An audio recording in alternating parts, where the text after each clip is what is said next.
Kalian lupa caranya ngeluang, kalian bukan biasa. Kalian tahu counter aja. Kalian simpan di mana? Misal Nggak ada sinyal. Aja juga bingung kata. Open here, dan here, close. Ini belum bisa. Ya.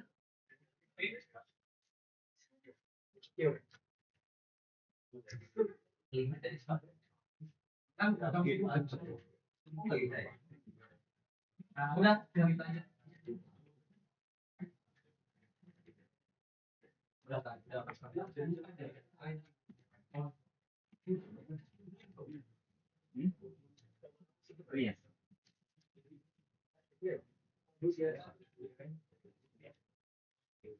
Nah, silakan kalian yang mau ikutin mohon.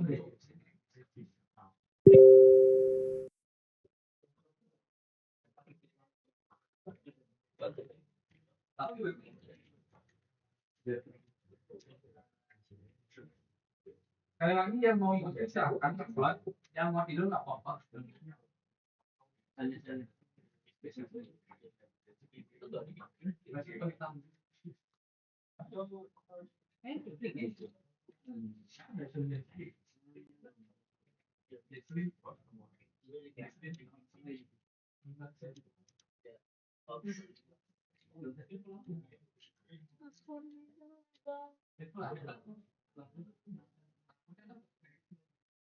Tapi kalau habis, udah pesen cari.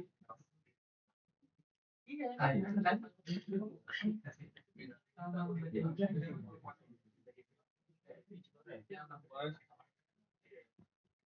Ayah, ngelek lah, kamu tadi juga.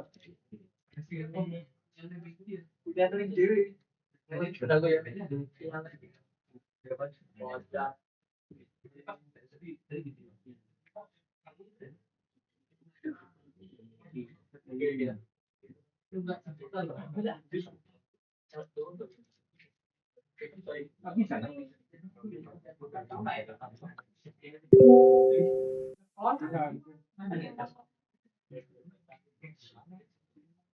Oh, salah.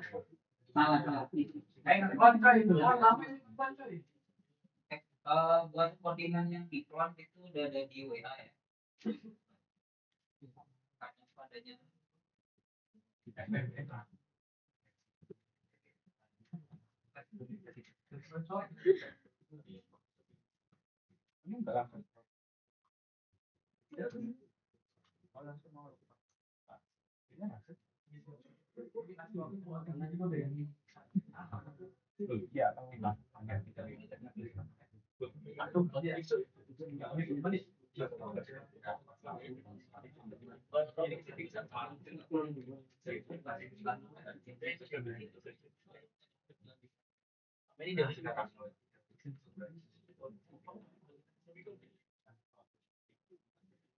Udah ya? Belum. Belum. Belum.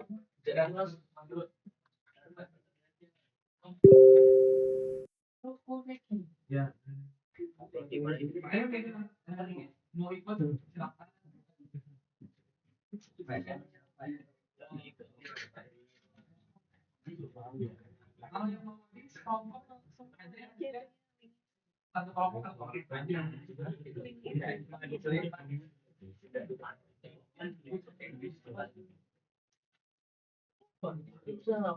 Kamu kembali. Ya,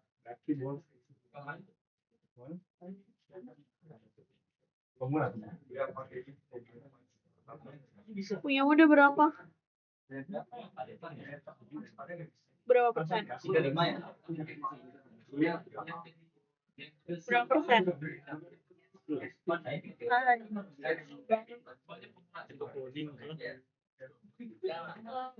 Oh, siapa tahu punya mah lebih cepat.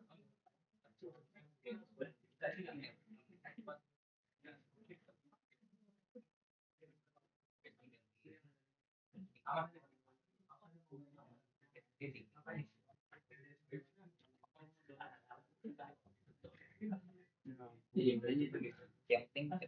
kalau panas tinggal simpan, masukin minyak.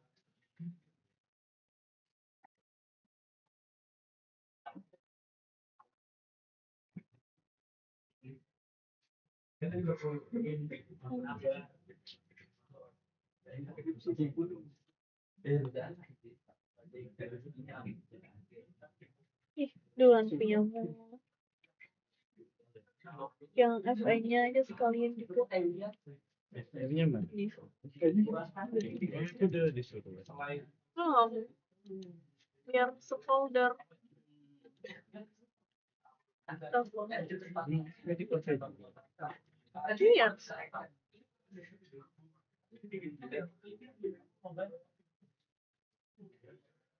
Terus Jalan nggak? 40. siapa yang harus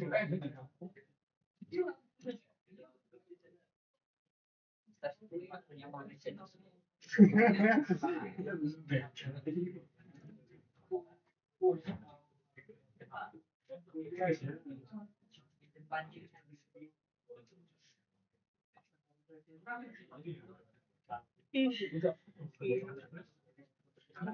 Ya dong, udah terima aja. Aku pakai ini pakai kabel. Aku nggak pakai direkam. Aku paspor pakai kabel.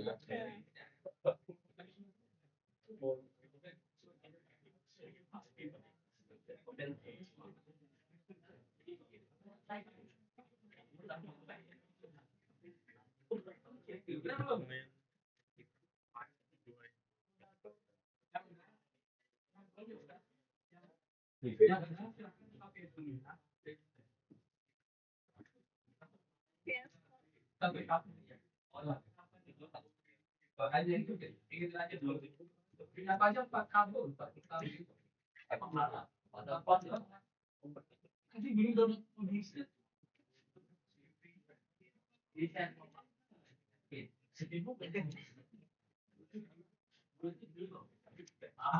Masih 53.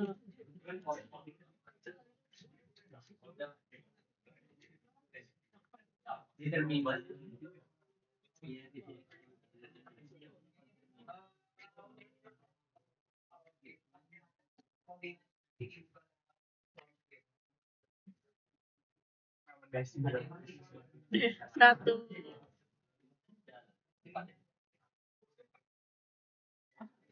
Jangan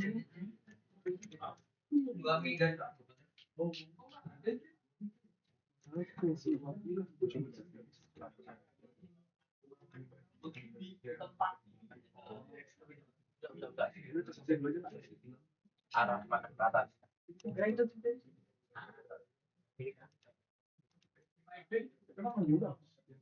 Tiga koma tujuh mega.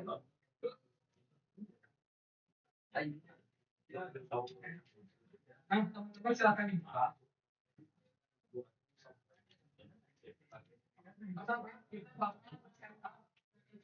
Yang bakal dibuka.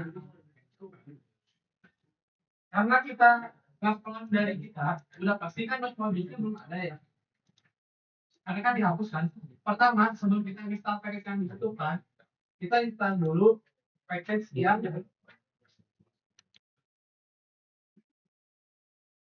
kayak kita install dulu nama modus yang dihapus sebelum di push. Caranya kalau teman lupa tinggal npm aja. Nah, kalau ini error kayak gini, jangan lupa kita ganti ke npm.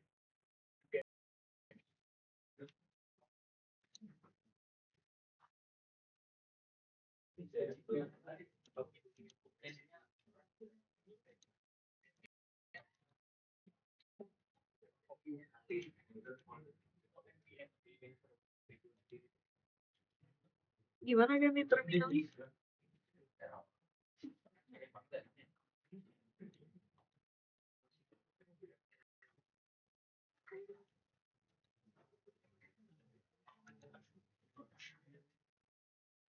GT, NPMI. NPMI.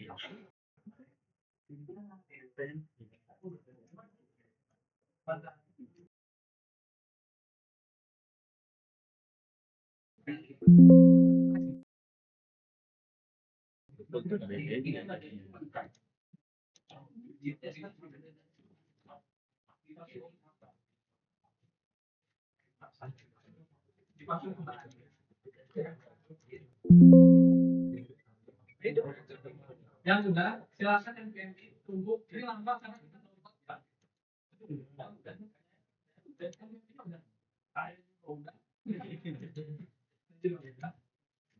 kalau dari PMI sekarang kita ada pertama pasti nah ini pakai bukan pertama namanya fit fit nah kayak gini nah bukti ini untuk nge-hash atau untuk kode sectionnya biar Itu internet. biar jadi kode kayak kriptografi. Nah, pertama bukti. Kedua, kita butuh JSON web telepon. Kita butuh JSON web telepon. Kan banyak kita.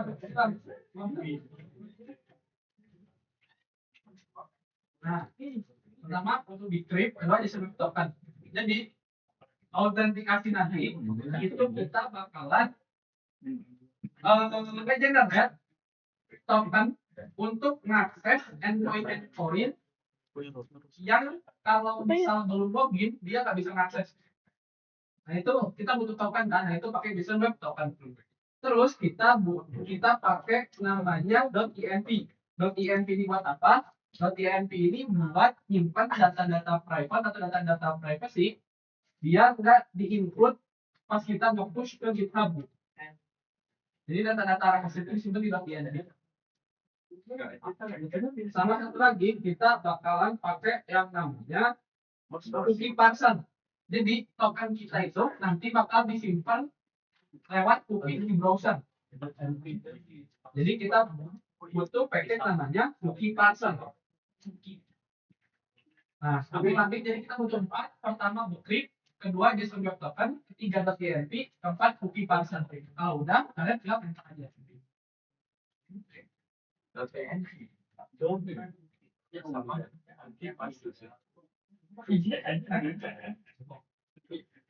Sambil tunggu karena kita mobbingnya mau kopas ya.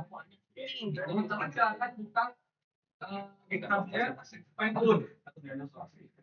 Di semua. Nah, Pentoon. Ini kita orang paling sunya. Nah, jangan lupa di follow. Nah, baca di bawah kita.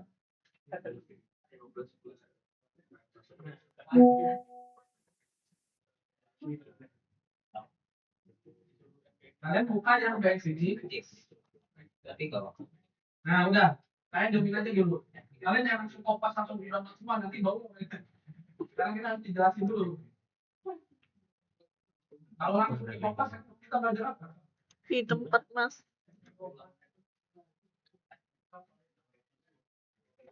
Right. Ya, sambil nunggu ya. Sambil nunggu kita buat file .env-nya dulu. Udah yang udah selesai udah. Nah kalian di directory yang di sini kalian new file dan bikin file .env. Jadi .env kayak gini. Nah ini kita bakal nyimpan data-data yang sifatnya privacy. Belum. Nah pertama ada apa? Kita buka di database.js, kalian lihat itu ada 4 data yang berbahaya kalau dilihat sama orang, yaitu data DB kalian. Nah ini nama DB, user DB, password DB, sama link DB kalian itu disimpan di .env. Dan kita langsung simpan aja. Nah ini namanya, ini nama variabel ya, DB name. Dan DB name itu nama variabel, jadi kalian bebas itu. Kalian mau namanya grab name juga boleh aja. Nah di sini ini disimpan. Nah ini kita ambil DB bin 2. Kemudian DB username, ya kan? Itu root. kita simpan. Kemudian DB password itu your password. Lanjut lagi DB host. Simpan, ambil di komputer. Nah kayak gini. Mana si kita, nah kayak gini.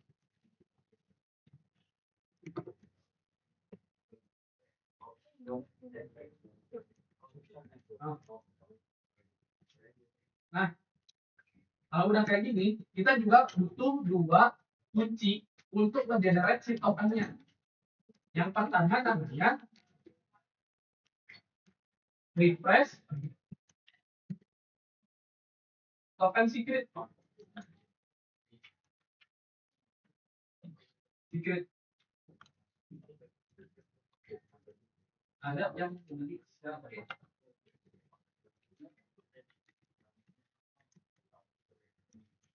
Nah, yang pertama namanya refresh token secret. Misal, jadi kunci untuk jadi gini ya, konsepnya gini.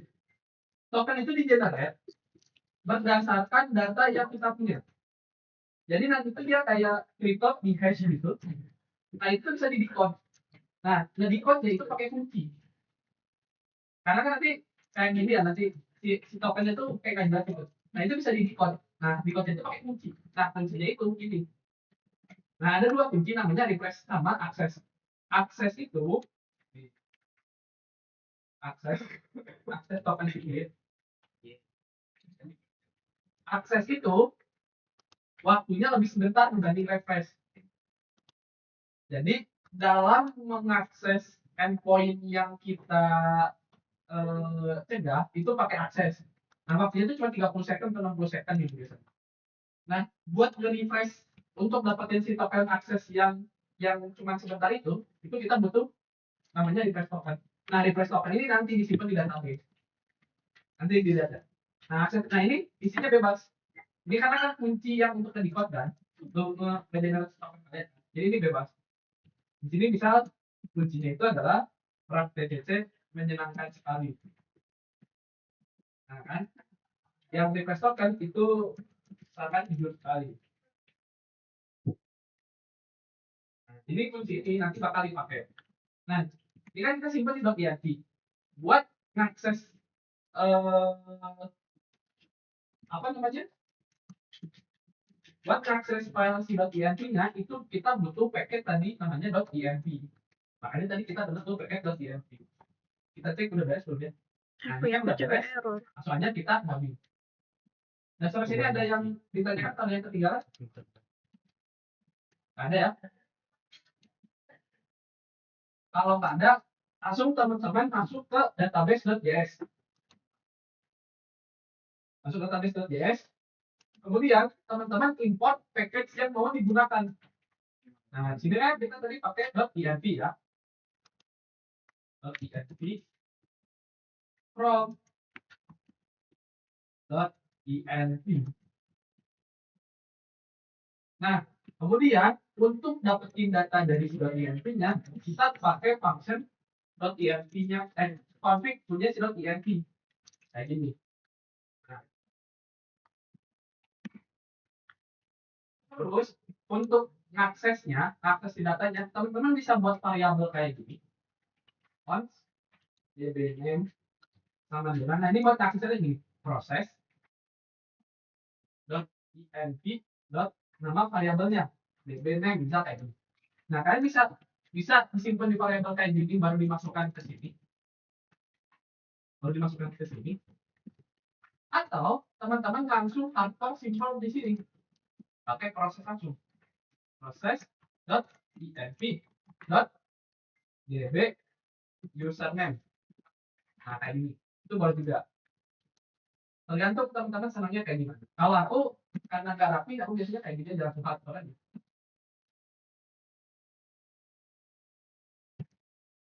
Nah lanjutkan semuanya kalian ganti. Biar kenapa? Kalau ini kita masukkan ke GitHub, nanti kan bisa diinjek kan, bahaya kan. Kalau udah diinjek kan nanti GP kan, siang-siang nggak lucu ya. Nah, ini ganti pakai proses.env.bb password. Yang host juga kita ganti jadi proses.env.db host. Nah, kayak gini. Oke, ketiknya di dalam aja. Nah, kayak gitu. Kita udah mengamankan data penting dari database kita. Kok HP itu nggak mau buka? Sudah. Oke, udah. Sini ada yang ketinggalan? Nih. Nanti kita kopas-kopasnya bagian ininya. Mobilnya.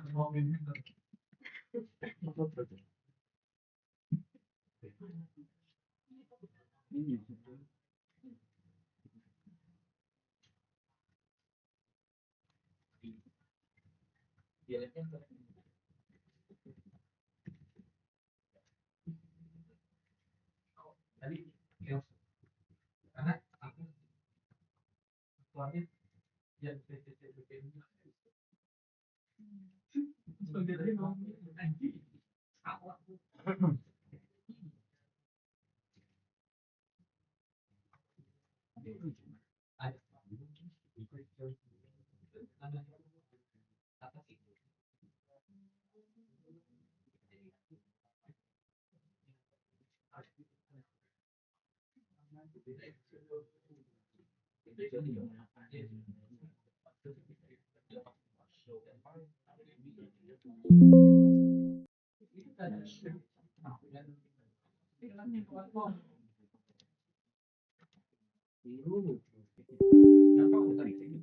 Oke, kalau udah teman-teman silakan masuk ke kantor.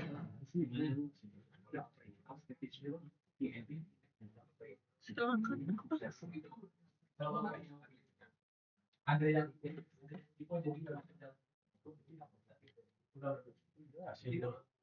nah, ke bagian pertama kita bakal merubah si create user ini karena create user ini akan jadi function buat register. Jadi function buat register.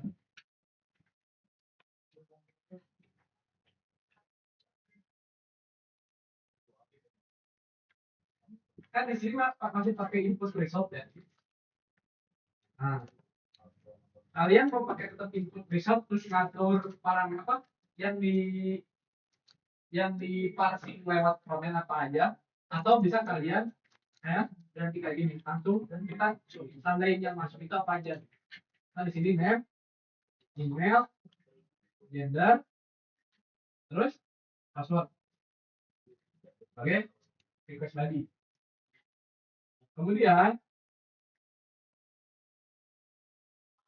user controller. Kemudian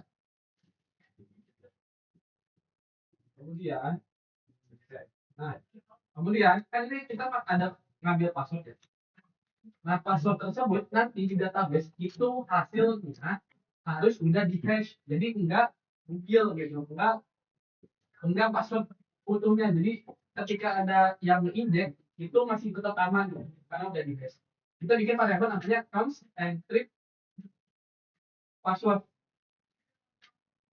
sama dengan awal trip. Nah ini trip ini pakai fungsi namanya hash. Nah, apa yang di hash? Password. Masukin maksudnya berapa fungsinya, bisa di sini 5 atau kan di sini 10 terserah. Ini enggak hash atau enggak back on gitu, ngebuat si password tersebut jadi terkode gitu. Nah itu tinggal masukin deh web user create ini karena kita tadi tentunya pakai ginian, tadi di sini juga kita pakai objek.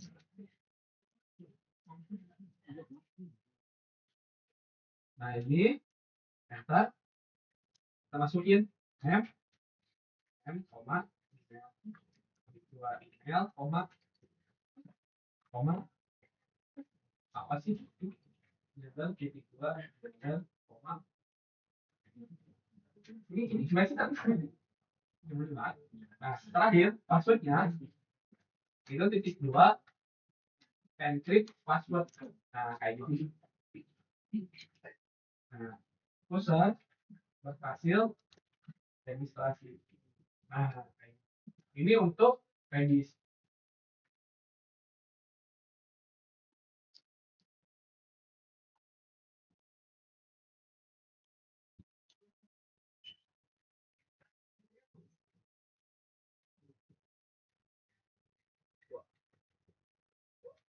Udah? Oh.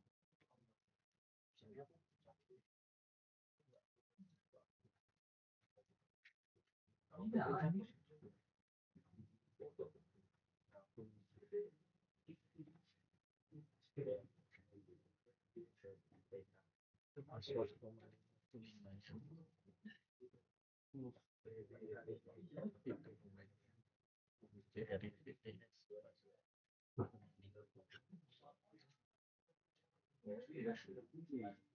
Koma 5 titik koma. Iya, itu 5.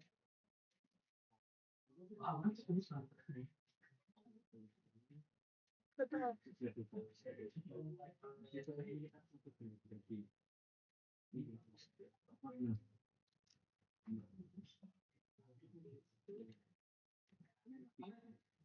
Oh, udah? Udah belum? Oh, belum? Kan pakai belum? Kalian opas bagian sini, saya install. Kalian opas. Karena ini bakal pada yang penting kalian perhatiin pas menjelaskan. Oke? Nah, sebelum user controller lebih lanjut, aku lupa ada yang lewat. Kita naiknya ke user model dulu. User controllernya dari dulu tuh yang kayak gitu nih. Fokus aja fokus. Awas aja kalau lihat kayak gak seneng banget. Wah.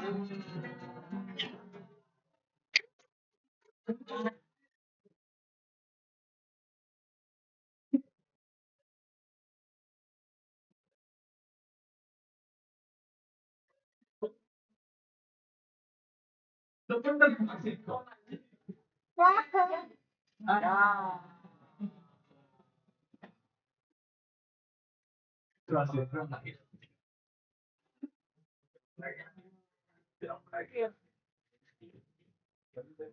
Kamu lihat dulu.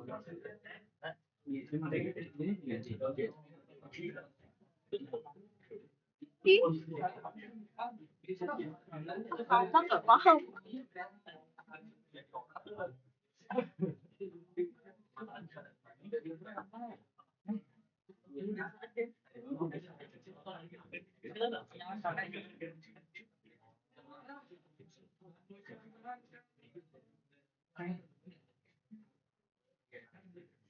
Kayak gini. Kan kayak gini. Kemarin kayak gini. Sekarang kayak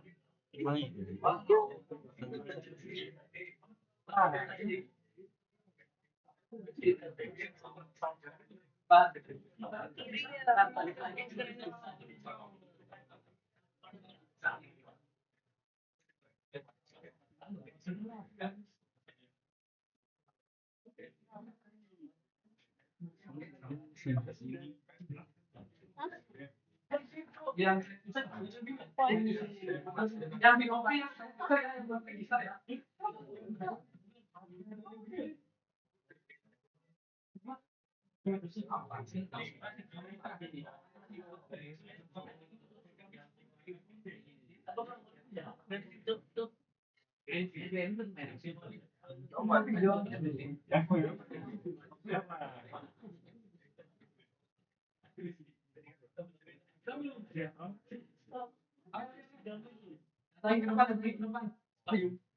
Mati listrik bukan makan. Ya.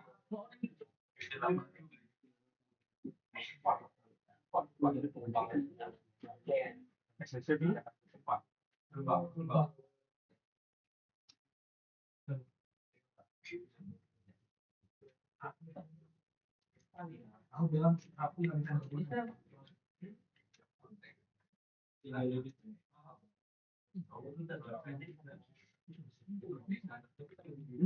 Silakan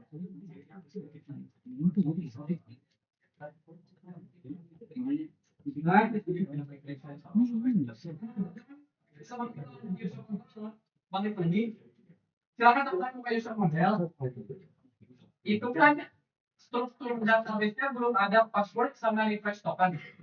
Jadi di model ya teman-teman harus tambahin dulu password titik dua sequelize dot string koma nama ini buat gimana sih refresh tokennya, refresh token titik dua sequelize dot text. Nah, kalau misalkan tugas teman-teman apa di tugas teman-teman struktur database yang kayak gini, ya disesuaikan aja sama punya teman-teman gitu. Yang penting ada password sama refresh tokennya buat autentikasi di tabel user. Itu aja untuk user model. Silakan kalian tambahkan ini. Habis itu kita kembali lagi ke user controller.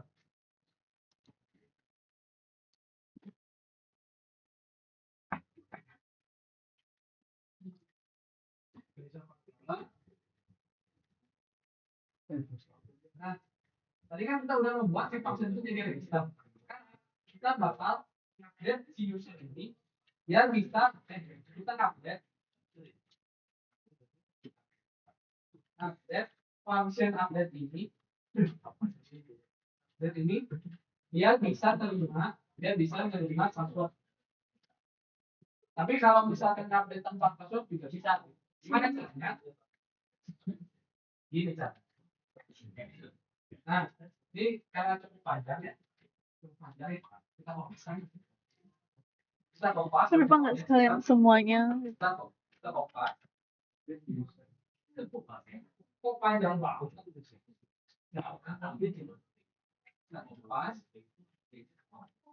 Pas terus nanti bagian update sini. Nanti penjelasan kalian harus update bisa dong. Nah, kita udah kopas. Silakan kalian kopas dulu.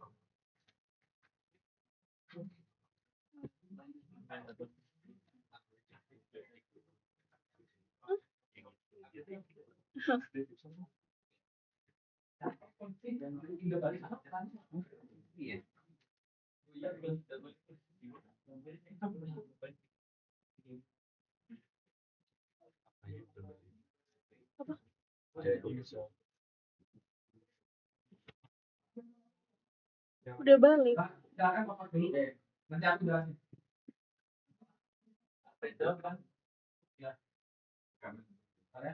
Aku kayak gini biar kelihatan bedanya.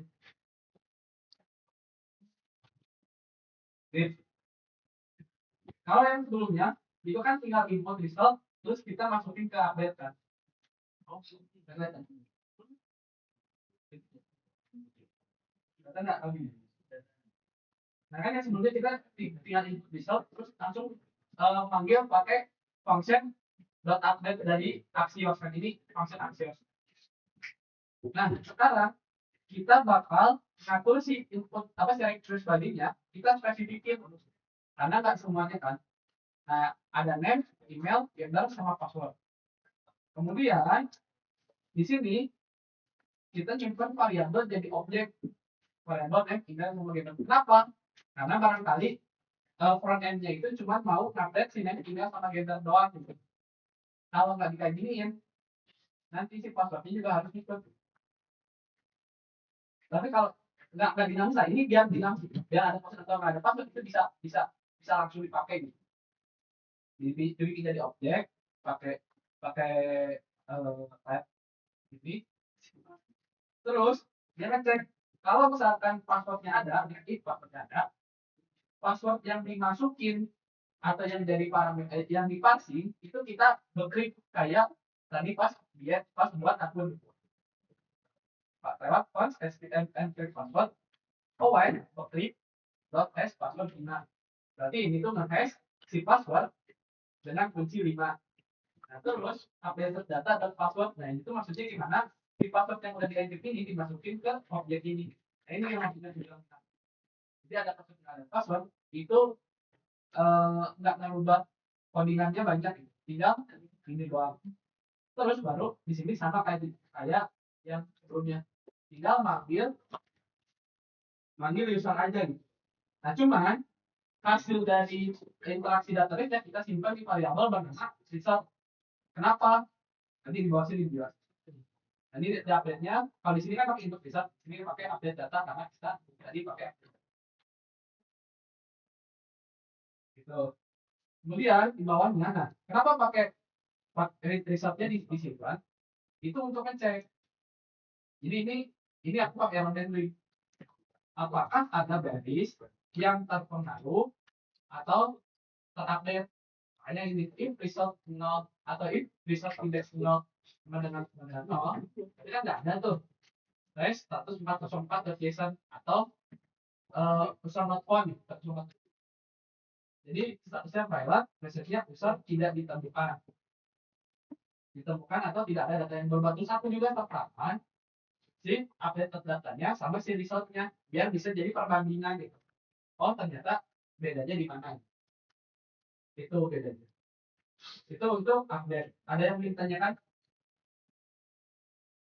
Ada. Nah kalau ada kita langsung ke bagian login. Nah kalau yang login ini khusus login walaupun panjang ini nggak, kamu kalian nggak boleh kopas karena ini penting. Jadi silakan yang bisa. Tapi kalau kalian kopas juga lah, aku nggak tahu. Nah pertama kita kasih nambah fungsi. Kita buat function asing kita biasa asing function login handler mana ada request ada respon tuh di sini. Nah kayak gini kelihatan nggak ini. Nah itu kita pakai type kayak biasa untuk menetap si errornya kayak gini. Terus sebagai request bodynya kita nerima namanya email sama password once dan email password sama dengan request dot body. Nah passwordnya nggak langsung dicek tapi kita ngecek dulu. Ngecek apa? Ini case-nya emailnya unik ya. Once user saat kita bikin variabel yang respon dari interaksi database white dot user dot. Nah user ini user yang punya begini adalah model yang kita import di awal yang di bagian model. Nah yang dari user model. Baik lagi user dot find one. Kenapa nggak find all? Karena tadi case yang di sini adalah inputnya unik. Kalau find all nanti kan bisa banyak. Nanti pasnya diisi passwordnya harus pakai perulangan. Nah kemudian kayak biasa kan fungsinya gini ya. Terus karena ada parameter kita nggak bisa langsung ngasih parameter kayak gini pasti ya. Kita buat dalam bentuk objek. Nah, kayak gini. Terus titik dua kasih objek email titik dua email. Terus ini adalah ngecek ada tentang emailnya. Kalau ada ternyata ini kan disimpan di user nih. Kalau misalkan ada di usernya seperti kita bikin satu statement pengendalian namanya if user. Jadi kalau misalkan usernya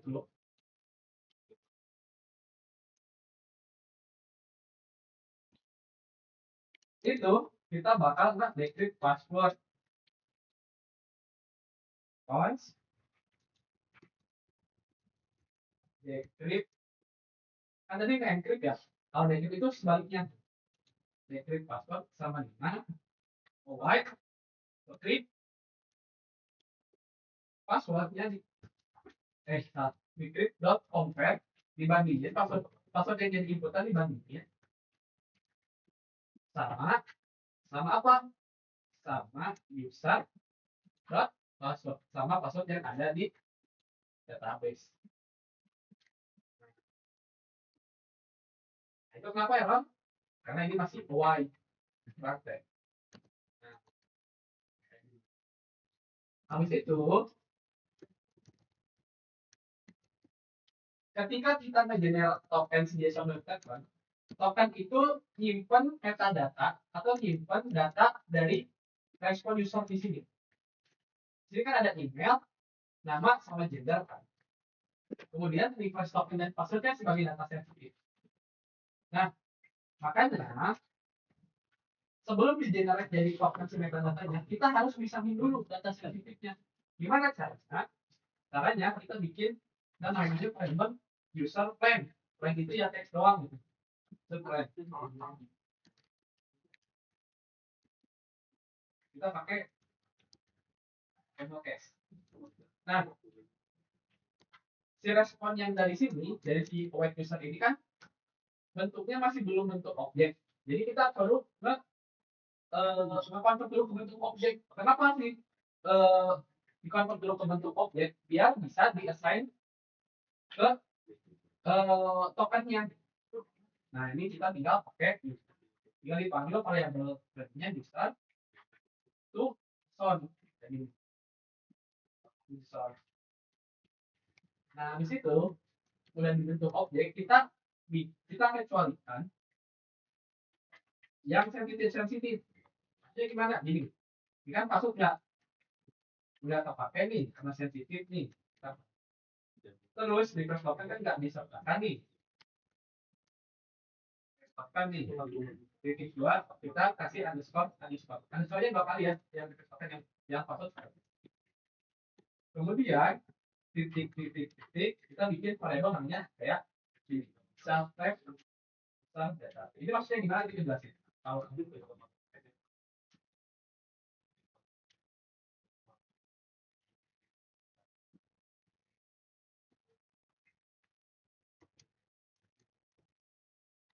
nah, jadi ini tuh artinya password yang bersih ini itu variabel ini. Password apapun itu, request token apapun yang dari user web itu dikecualikan, sisanya selain dua ini itu masuk ke set user network. Tapi ada name, email, gender. Kenapa kayak gini? Kalau nggak kayak gini berarti kita kan spesifiknya kayak gini kan, yang masuk email password apa. Nah itu jadi nggak dinamis. Kalau kayak gini dinamis gitu. Itu cuma mengecualikan untuk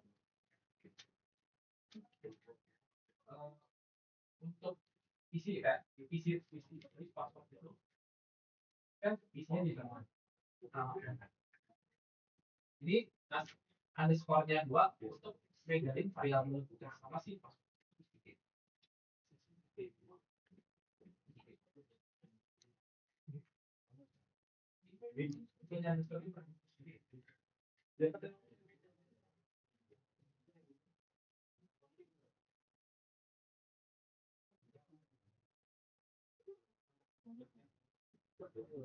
Kalau sekolah itu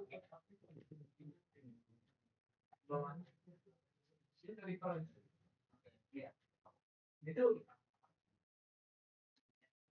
malah password dia namanya password.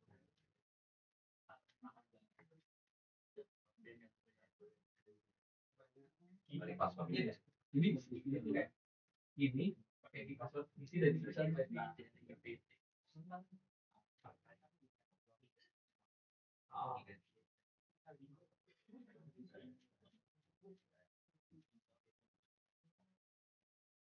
Oke, kalau udah belum sini? Udah. Kalau udah, kita ini udah ya. Nah, kita ngecek if ini kan kita udah ngebandingin negatif maksud di sini ya. Kita ngecek kalau misalkan jatuh berarti dia ada. Kalau misalkan jatuh, nah, kayak ini. Kalau misalkan jatuh, kita bakal buat nama variabel untuk menjadi akses token namanya akses token. Sama dengan dia pakai dwp dot size. Nah, dot size itu dwp dot size apa sih font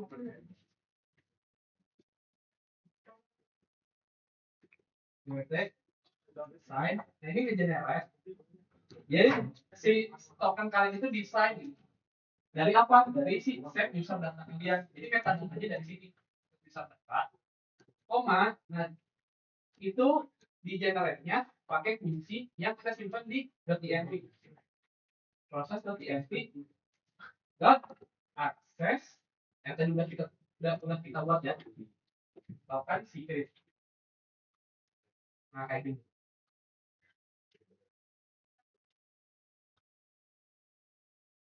Nah, habis itu kita atur waktunya.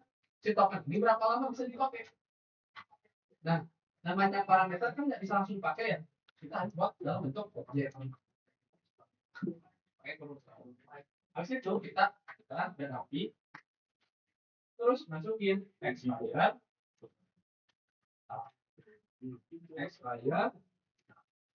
in titik 2 30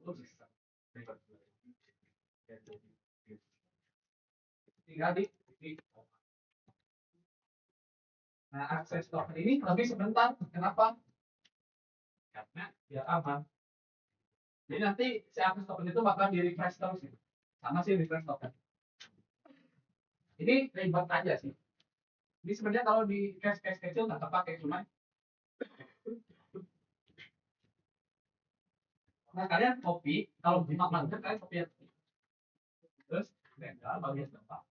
Ini tinggal diganti sama refresh.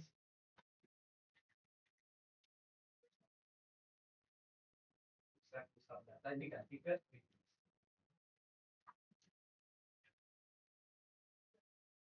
Nah, yang ini kita buat lebih lama, misal 1 D.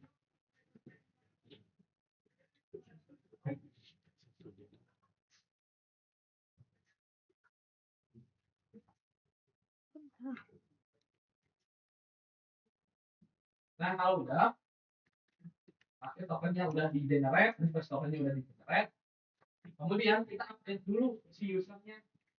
Tadi udah begini ya, kita update dulu si usernya. Web user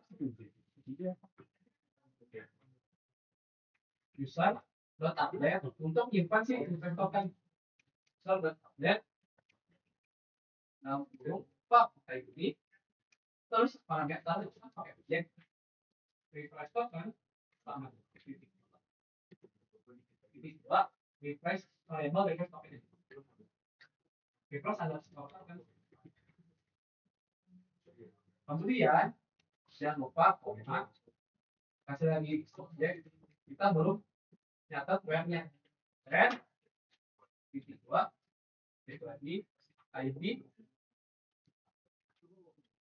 titik 2 user dot id.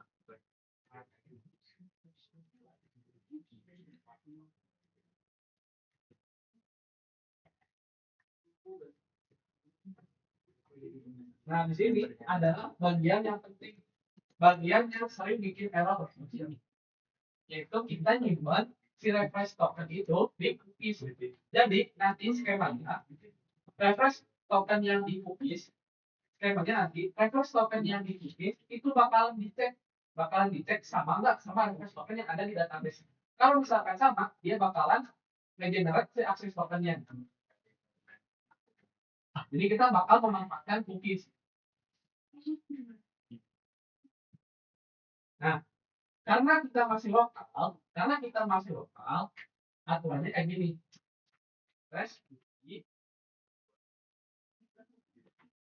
Nah, ini nama cookie-nya apa? Di sini nama cookie-nya referensikan sampai variable atas. Isinya apa? Isinya referensikan sampai identitas. Kemudian, aturan-aturannya itu disimpan dalam objek kan kayak data kalau parameter. Nah, di sini ada namanya HTTP only. HTTP only itu apa? Kalau misalkan itu true, yang di kolom data kita di kolom. Kalau misalkan itu true, kita nggak bisa ngecek cookies yang udah diterima sama si frontend. Jadi dia ngatur, kalau di sini namanya cross site scripting, sehingga bisa mencegah serangan text data dari website dengan cara dokumen.cookies. Nah itu kan cookies bisa diakses dengan cara dokumen.cookies itu defense. Nah kalau true itu bisa diadaptasi, kalau false bisa kebaca lah sederhananya. Kemudian same itu untuk atur yang bisa ngehit endpoint kita itu tuh apa? Bisa kalau non berarti semuanya bisa, semua domain itu bisa akses. Terus ada namanya LAX. Nah, kalau LAX itu bisa dari domain lain, tapi cuma bisa get, nggak bisa post. Kalau LAX. Kemudian ada namanya street. Nah, kalau street itu harus satu domain. Nah, kalau di development kita harus pakai LAX. Kenapa? Karena kita kan harus menyertakan cookies. Nah, dalam menyertakan cookies, aturan browser itu dia harus secure. Nah, di sini ada kita ngatur secure. Nah, secure-nya harus true atau si setnya itu enggak dibebasin. Jadi untuk ngakain ini, untuk ngakain si secure-nya false, kita perlu membatasi domain yang bisa akses si API kita. Terakhir tinggal umurnya aja, umur si cookie-nya.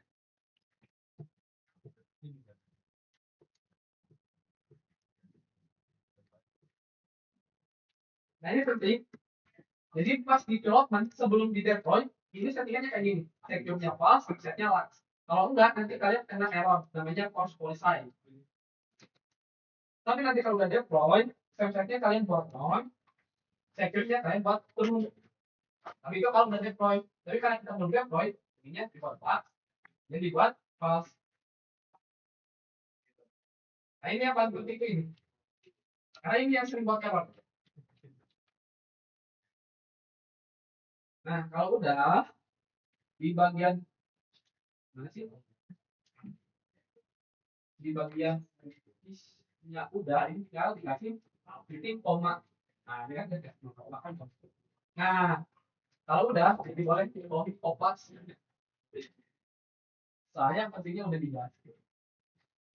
Nah sini dulu. Nah.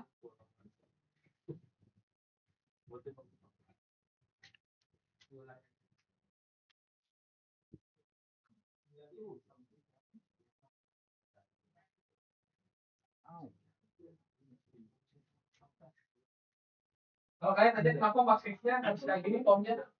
Jujur itu aku belum eksplor aja. Tulisan gitu.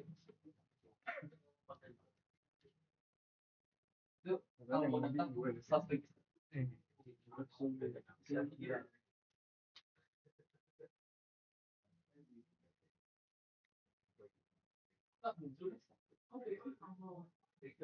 Oh udah tadi.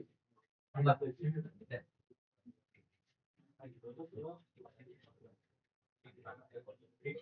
sampai sini. Ya, udah. Ya. Ya sih. Kalian kopas ya. Bersih update login handle. Nah, kan nih, kan sudah kan, berarti dari rank 1 sampai bawah kalian sampai si payroll.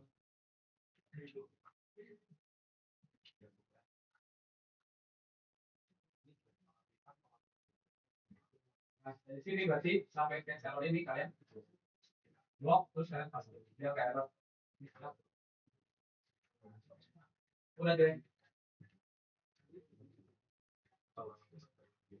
Nah, status ini kalau berhasil ya mulai dia kirim status sukses, misalnya lebih berhasil, terus mengatasi set user data atau data kalian yang tadi udah dikecualikan data sensitif, dan kasih akses tokennya. Karena dikasih akses tokennya biar kalian bisa mengakses gitu.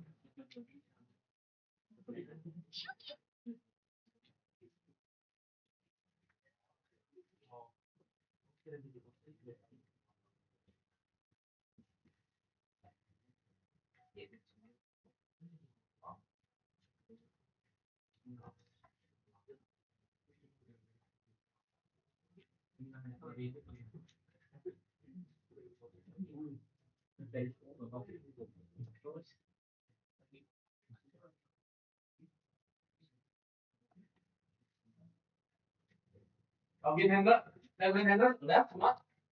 Ada yang belum? Ada yang error? Kalau udah semua, terus kita bikin yang bobot. Nah, yang bobot kita fokus aja karena nggak terlalu berat. Nah, bagian yang bobot kalian kopas dari ini. Nah, yang di kamar ini dia kopas.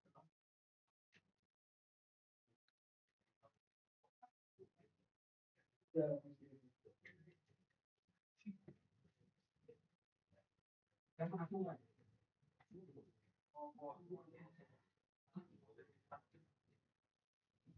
Kalau kita pulang, gapai masih buka. Nah, ini tinggal kalian paste di sini. Pasti kalian bisa. Nah, aku jelasin ya. Once refresh token sama dengan cookies refresh token. Dia perlu sambil ngehit si logout ini nanti kan si logout ini. FA itu harus nyertain cookies. Nah, buat nyertain cookies itu nanti di indeks satu basit ada namanya force credential true. Kalau nggak pakai kredensial itu cookiesnya nggak bisa disertakan. Kalau dia ngecek nggak ada refresh tokennya, nggak. Jadi si frontendnya tuh nggak kirim si refresh token itu kita balikin. Nah ini jangan harus 4, harusnya 401 unauthorized. Sini yang ngecek aja, ini ngecek kayak tadi.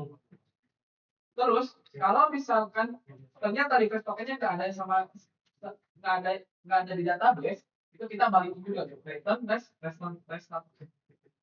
Kalau ada, itu kita update, terus refresh tokennya kita update jadi null.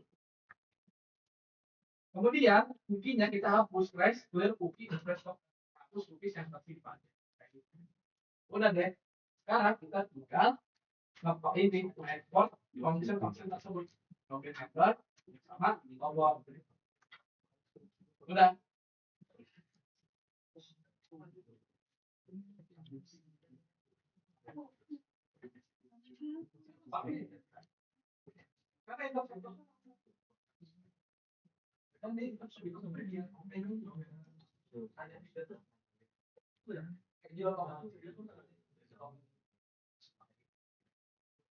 Langsung aja laptop. Aja.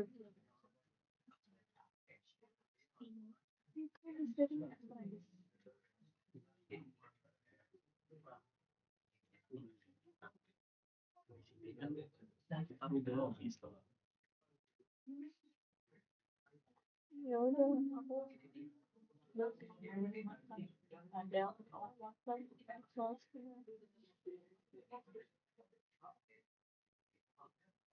juga harus enggak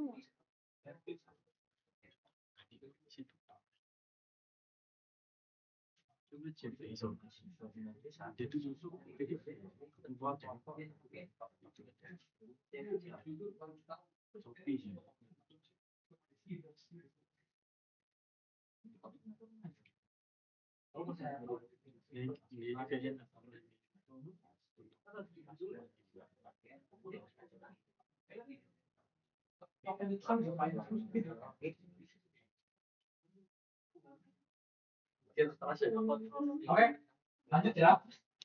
Ini kalian udah ekspor ya, bagaimana tahu? Nah kalau udah, nah kalau udah, kemudian kita nambahin new file namanya refresh.js. Nah ini kan copy aja ini. Kalau ini copy aja. Kita ini soalnya sama kayak di login yang lain. Kalian copy, kalian tinggal. Ini aku jelasin dikit. Ini sama alurnya kayak tadi. Dia nge-take refresh token. Jadi si front itu harus nge-send cookies refresh token. Nah ini ada masalah itu karena tadi error ya. Jadi aku pengen track. Nah kalau refresh tokennya nggak ada atau nggak dibawa, dia kita balikin.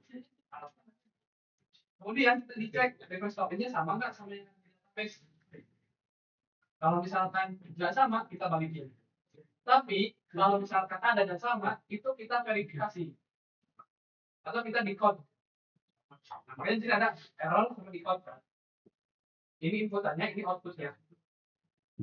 Kita decode pakai request token secret. Kalau misalkan error kita balikin, kalau nggak error kita nge-assign akses token lagi pakai set user data. Ya ini mirip sama kayak di apa login. Kalian tinggal baca aja. Nanti JSON-nya atau nge-responnya itu kita akan balikin si akses token. Ini persis sama si login. Nah ini request token yang dikontrol ini yang bakalan digit terus-terusan untuk dapetin akses token berdasarkan request token. Karena akses tokennya bukan 30 detik. Begitu. Nah, ini 60 detik aja deh.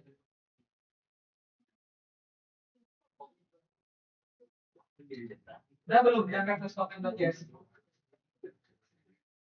Kalau udah, sekarang kita bikin middleware. Di sini di bagian akses tadi ini yang setelah akses tadi ini, kalian bikin folder, jangan di controller di sini. Yang ini kalian bikin folder namanya middleware. Terus kalian bikin file namanya verify token.js.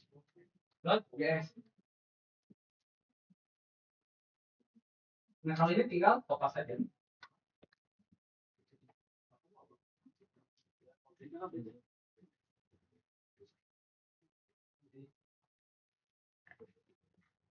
Pas nanti dijelasinnya sekalian pas udah ada di user root ya.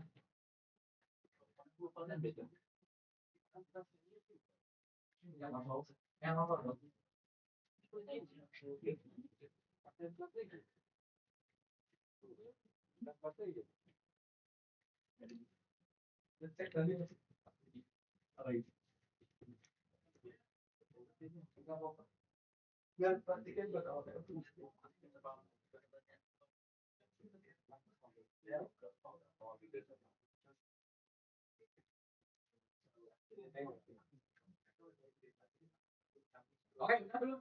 Yang middleware-nya udah belum? Tahu udah? Udah belum nih? Udah.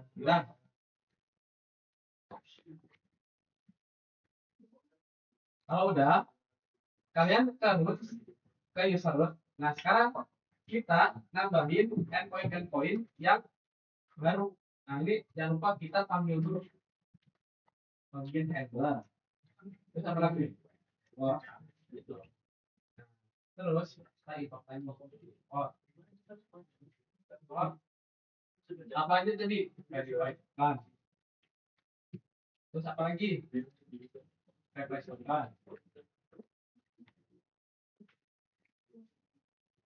Import.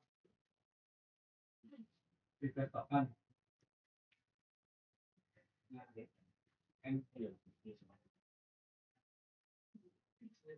endpoint token. Get salah ya token.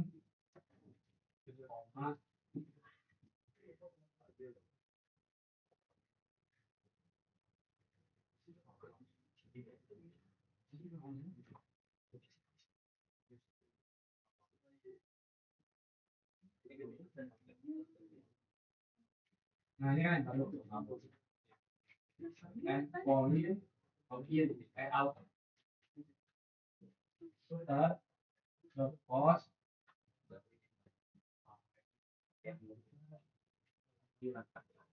oh nah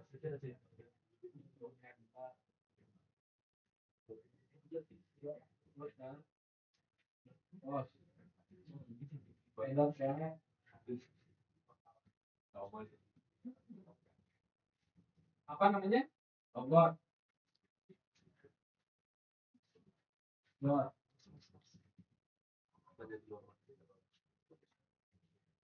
Terus yang user ini kita pindahin ke atas. Ini kita ganti endpointnya jadi register.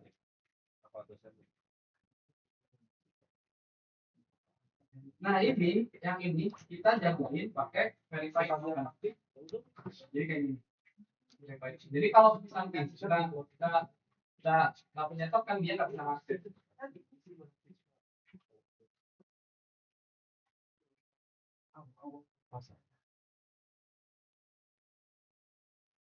Nah kayak gitu. Nah udah buat kayak gini dulu nanti aku jelasin verify token.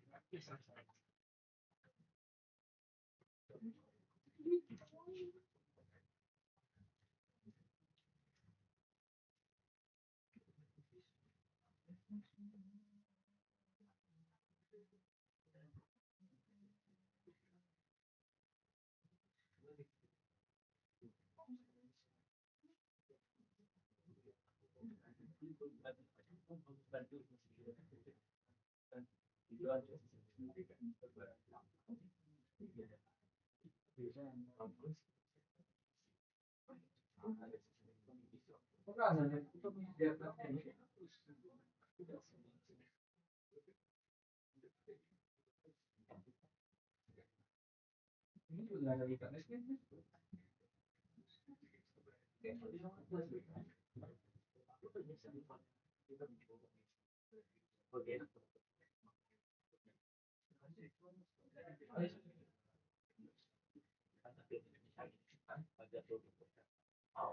Nah ini pakai surat register.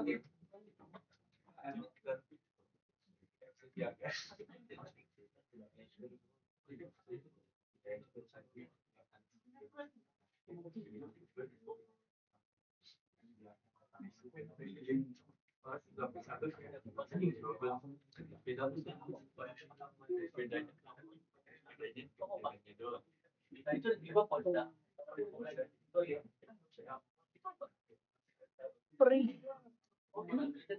Lihat angka dulu. Nah,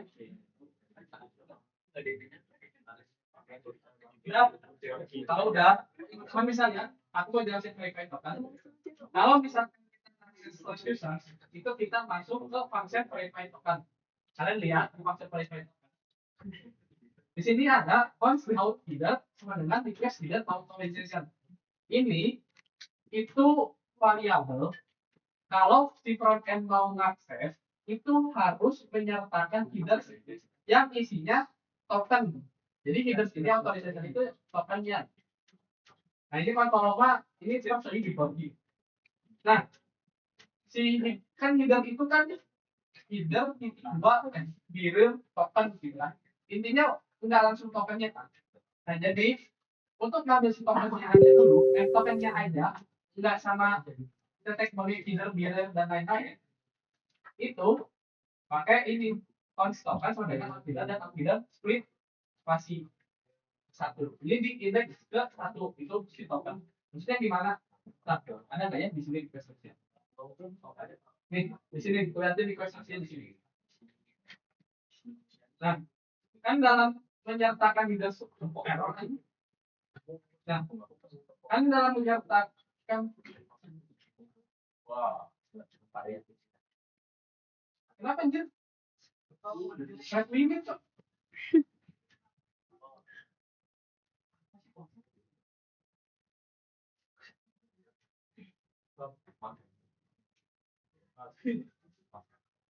Ya intinya dalam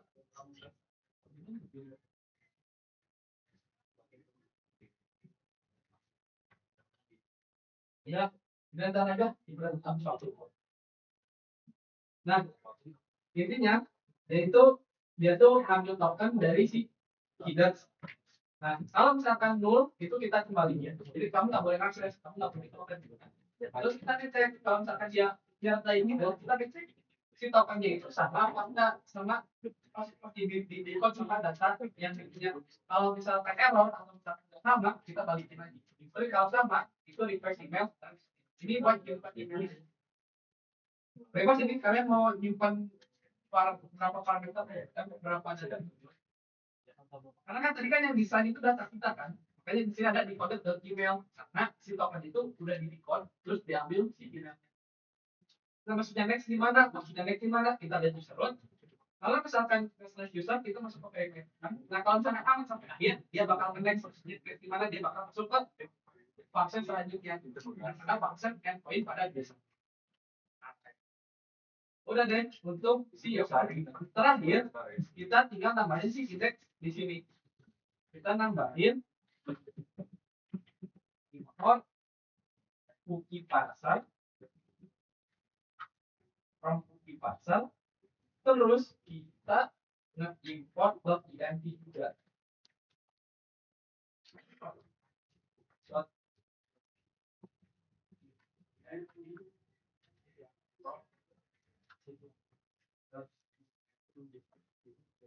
Index.js.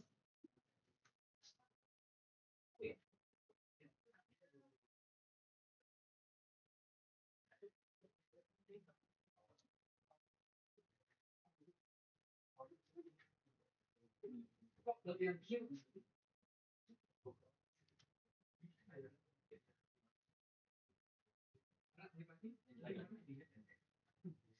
habis itu kan tadi kita bakal pakai cookie kan, pakai ngelepas sini cookie kan, berarti kita harus ngaktifin si cookie-nya.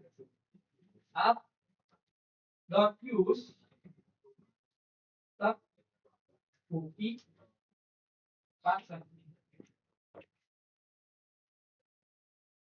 Jangan lupa nanti ya, kita konfigurasikan di nyalain.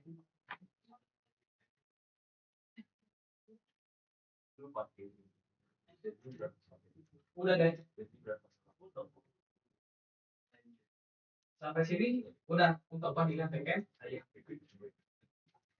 Nah ini kalian atau kalian apa? Git add, git commit. Ini hasil kan? Karena belum diri. Kalau yang pertama kali kalian jangan lupa remote dia.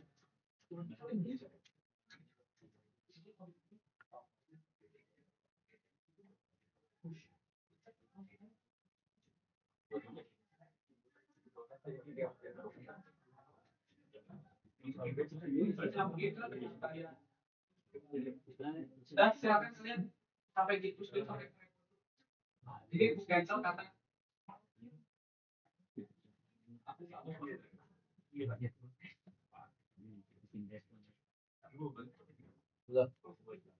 What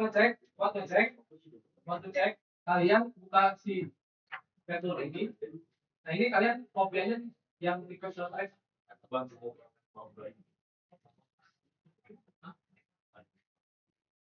Kalian ngoper nggak kalian ngoper atau ngeklon tadi?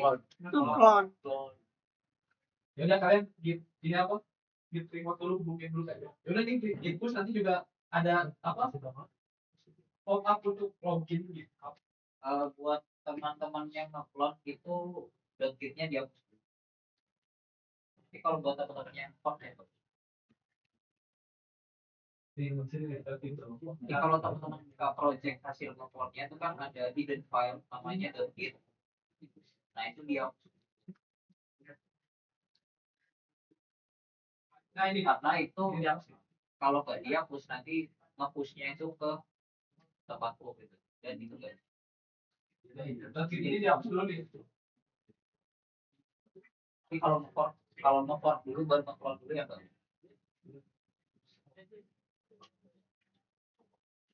Aku nyoba sebelum di push kalian sekali request ini. Nah ini kalian ganti aja sama paste dari file tadi. Silakan kalian. Kalau kalian random index jalanin dulu. Random index. Error nggak? Saya nggak error. Bisa terkonektor kan? Tinggal Repo coba aja. Nah ini sih. Tidak itu yang ini nih. Kalau kalian pengen lihat itu. Nah ini sih auto Situ. Nggak bisa kayak gitu. Nah tadi tahu either apa split satu pos ini. Jadi di split, di split tadi apa? Jadi itu dia ngambil. Jadi dia tahu split itu dia pengen ngambil yang ini aja. Dia nggak mau ngambil dirinya, dia nggak mau otorisasi. Makanya tadi ada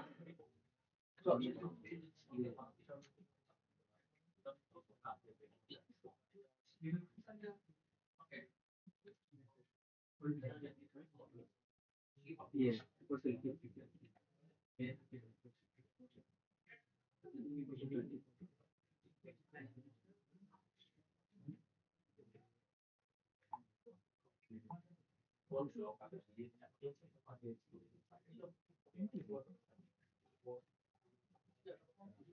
Terus gimana cara hapusnya? Git.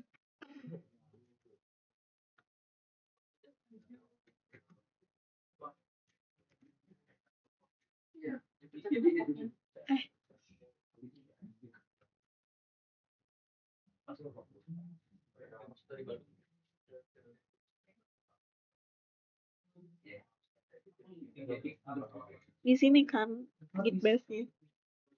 Dari VS Code juga bisa. Langsung. Gimana? Dari VS Code. Gimana? Ya ini di sini bisa. Gak bisa nih, git ini gak bisa. Udah kamu hapus belum file git yang tadi? Udah. Kamu mah. Udah kamu hapus. Udah. Itu belum gitu bawah. Nah, tadi ada aku hapus.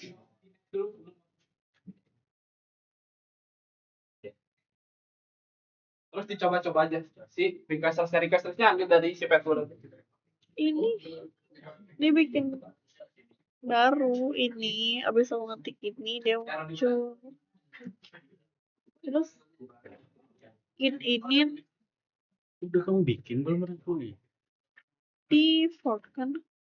Enggak, aku dibikin baru. Dari apa? Dari apa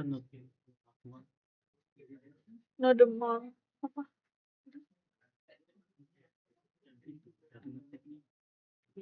Nodemon. Nodemon apa? Aku belum.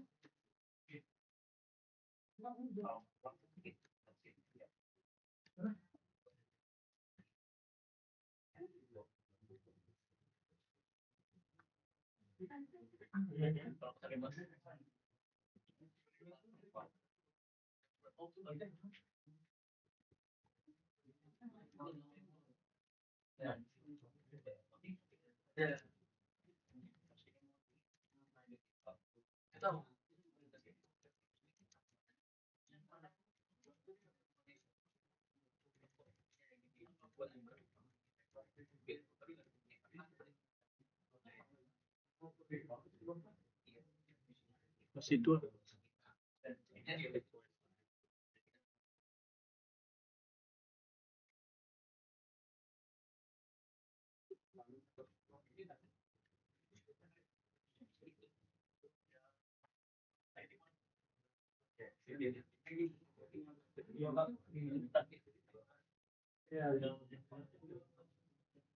Udah masuk ke GitHub belum?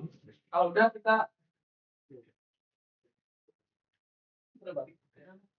kalau udah kita mau deploy-nya juga cukup ribet soalnya.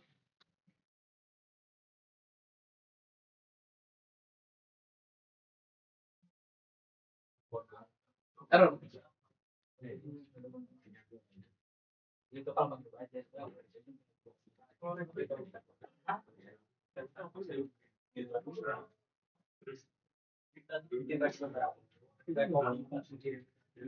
Kita makanya jam. Apa? Udah bisa belum? Nah itu ikutin tuh beritanya git add berita.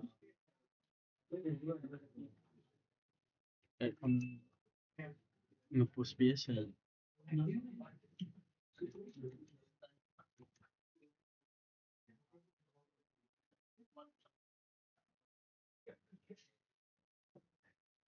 Kamu tuh buka langsung ke folder itunya. Sini.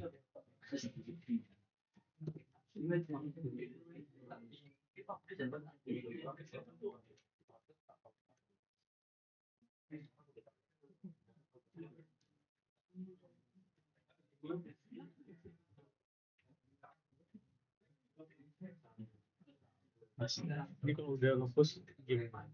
Yang Dicoba. yang udah kita atau kan teman-teman perhatiin dulu aja. Enggak ada yang gitu. Udah Nah, bisa. cara Ini emang kayak nge-exportnya gini. itu sama kayak CIC yang kemarin. Ini nyoba. Bedanya di bagian YAML teman-teman nggak ingat YAML itu tambahin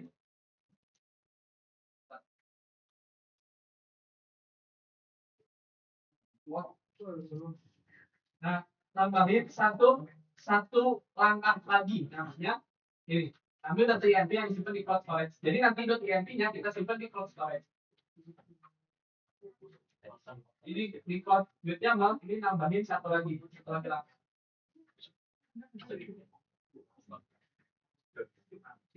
Itu artinya apa? Nge-copy variabel INP dari file.inp. Nah, di sini ada penjelasannya. Di variabel.inp itu ya GSUtil atau link dari si ini bank storage-nya. Jadi kan ada kodenya juga. Jadi nanti kita upload dulu .inp-nya. Nah, jangan lupa di ignore-nya ada .inp. Jangan lupa ini di ignore tambahin .inp. Kalau kalian cara main .inp, ya nanti inp-nya sama aja masuk ke kita. Jangan lupa kita ignore juga not modulus karena kan masih banyak tuh aku lihat kalian masukin ke GitHub not modulusnya ikut. Karena kan nanti udah pakai Docker kan sini udah ada. Jadi udah nggak usah butuh not modulus. Ini kan nyobain gitu.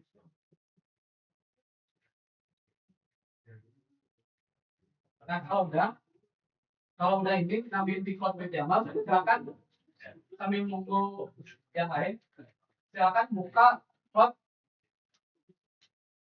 Google Cloud sorry nah GCP konsol mana konsol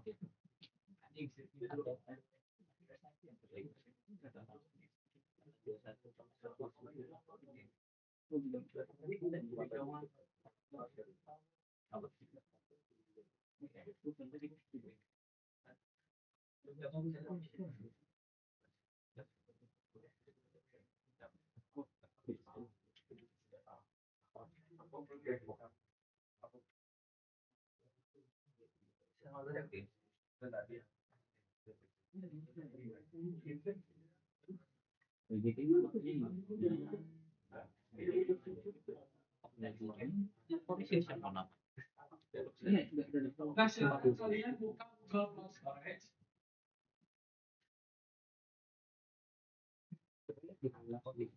Kalian buka Google Cloud Storage.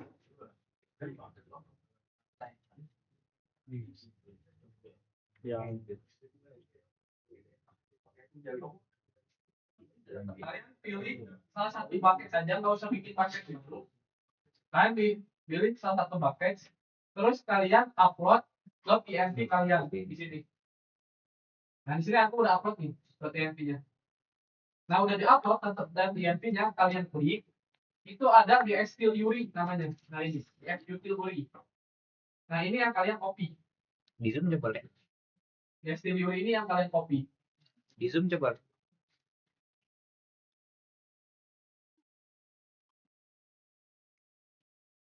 Jadi aku ulangin ya, kalian masuk cloud storage, nggak usah bikin bucket baru, pilih aja bucket yang ada, terus kalian upload. Nih, kan ini banyak nih bucket ini misalnya, kalian pilih, terus kalian tinggal upload aja. Nggak ada sinyal Nah, aku. ini alasannya jadi langsung aja. Nah, kalau udah diupload ke PMP-nya, itu kalian klik, itu ada GSUtil. Nah, ini GSUtil, kalian copy. Nah, kemudian kalau udah di copy, kalian ke cloud build kayak ICD pertemuan minggu ke-6 cloud build.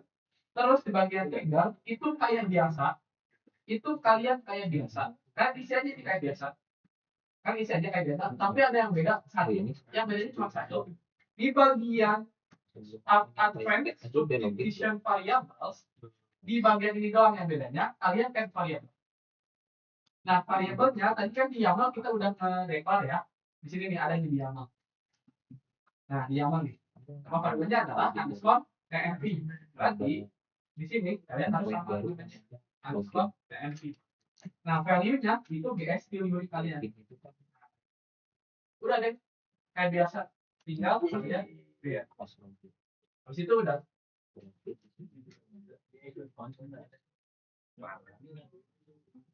Nah, sebelum kalian push, karena kalian mau deploy, mending kalian ganti dulu.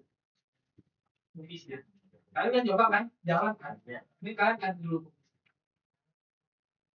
Biasanya kalian ganti frame size-nya jadi non. Nah ini, frame size-nya jadi non.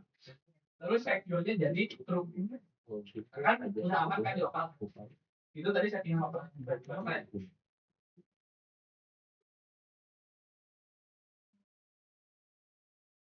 Untuk deploy gitu doang sih. Soalnya HCD-nya kan udah dibuat.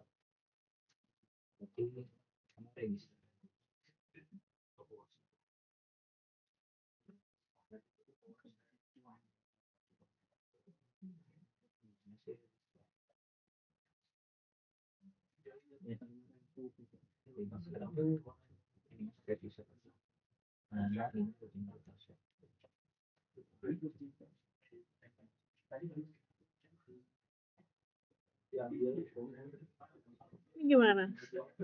Kamu ngikutin nggak? Kamu ngikutin nggak? Jadi Ini gimana? sih ada di resmi. Apa namanya?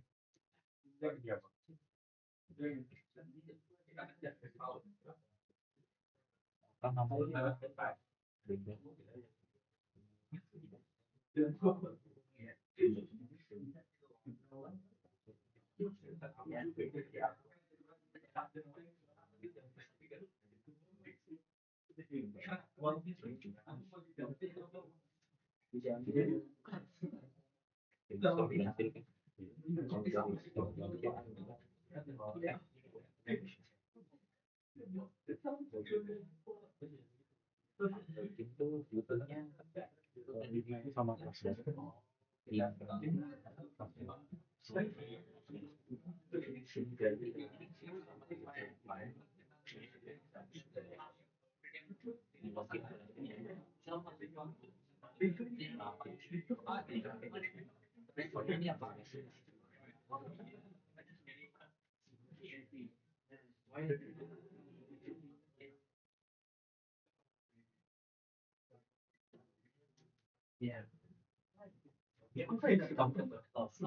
Karena Ya kita tadi kali ini itu sama kopi sama login ya bisa akses ini dia login.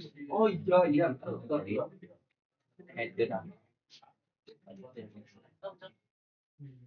Beda ih. nggak jadi ya cara nambahnya hah cara nambahnya dari Tinggal itu auto-resume itu. dia Enggak. Request trace itu atap. masukin karena dia udah login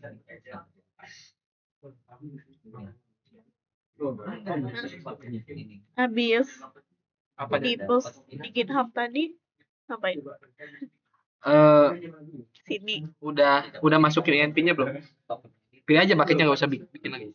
Yang mana? Bebas, kamu mau pakai yang mana? Kan cuma buat nyimpen dong.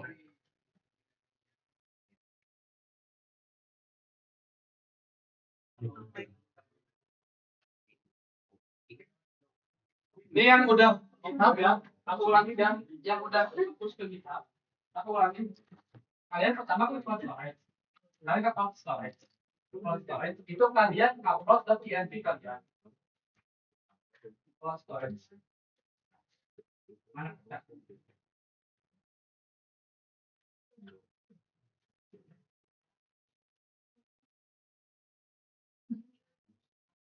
Nah, di bawah ini kalian upload dan nih upload nih. Ini kan upload nih dan ini sudah nih. Nah, udah kalian upload, kalian klik, terus kalian cari GSQL URI. GSQL URI coba kalian cari. mana Terus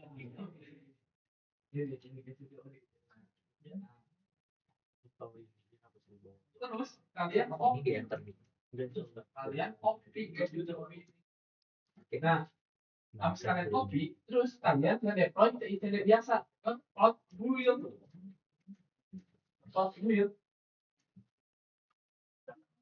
Nah jangan lupa sebelum kalian deploy cookie-nya ini ganti dulu, send-nya jadi non, secure-nya jadi true. Nah kalian ke cloud build, kalian ke trigger. Mana coba trigger? Nah kalian ke trigger kan. Nah ini isi biasa, ini isi biasa aja lah kayak TCD. Ini isi TCD. Kemudian ini first get, jadi kalian nyambungin ke repo kalian kayak biasa.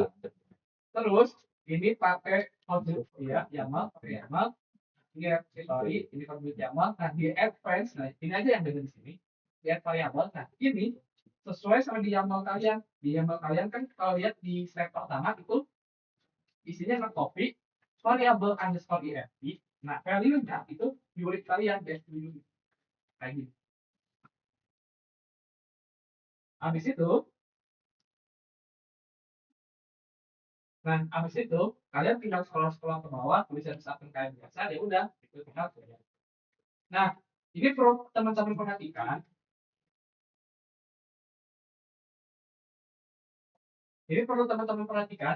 Jadi urutan deploy-nya, kalian deploy dulu backend, kan? Kalian deploy dulu backend. Nah, nanti ketika kalian udah deploy backend, nggak kelihatan? Ketika kalian udah deploy backend, kalian kan dapat link si backend-nya, ya kan? Nah, link backend-nya kalian ambil,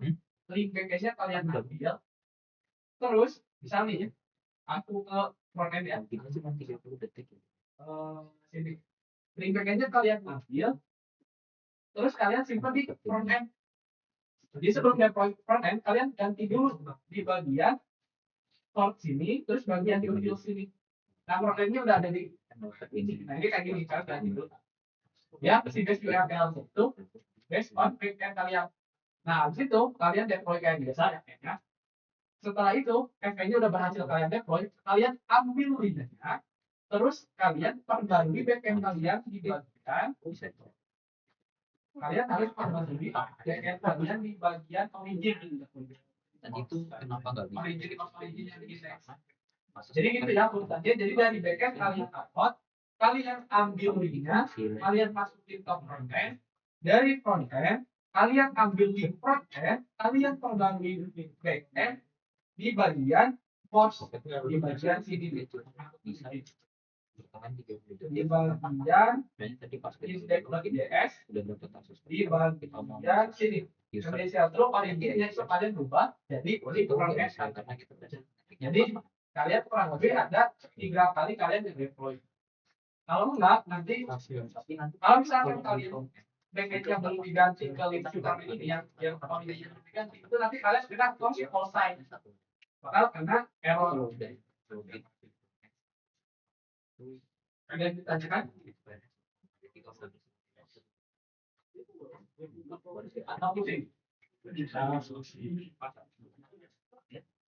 Udah belum? Apa? Itu harus pakai string apa? Kenapa sih? Jadi nggak Kenapa sih? Aku nyoba requestnya itu nggak bisa. Nggak bisa ya? Kenapa? Harus login dulu. Login apa? Harus login. Harus login. Oh, berarti usernya nggak bisa langsung. Tugas sampai mati. Oke. Udah ya. Kemungkinan nanti aku bikin videonya, insya Allah. Doain aja.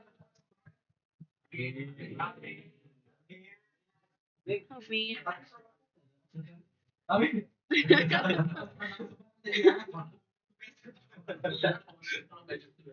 Tugasnya kan biasa, deadline 2 minggu aja.